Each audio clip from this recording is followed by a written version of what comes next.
আজকে দেখাচ্ছি মিষ্টি বানানো। আমরা এখানে 1 কাপের বেশি নিয়েছি গুঁড়া দুধ, আর দিয়েছি আধা চামচ বেকিং পাউডার আর একটা ডিম।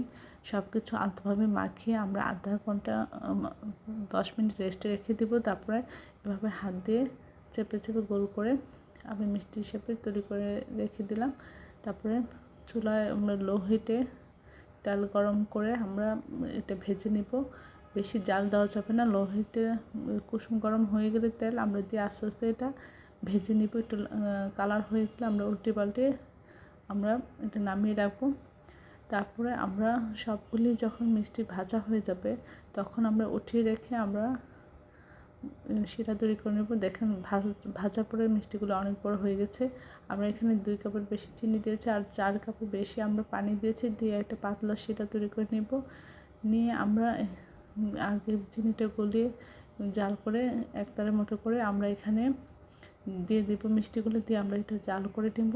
তারপরে সবগুলো একসাথে জাল করে আমরা 5 থেকে 10 মিনিট জাল করে চুলাটা বন্ধ করে দেব। আপনার 2 ঘন্টা রেস্টে রেখে পরিবেশন করলে এটা ভালো হয়। আমার যেহেতু সময় নেই তা আমি সাথে সাথে এটা পরিবেশন করেছি। এটা খুবই নরম তুলতুলে রসালো হয়েছিল। আশা করি আপনার বাসায় এভাবে খুব সহজে মিষ্টি তৈরি করে খেতে পারবেন। সবাই আমার চ্যানেলটি লাইক করুন, শেয়ার দেবেন, সাবস্ক্রাইব করবেন, প্রিয়জনকে বেশি বেশি করে শেয়ার দেবেন।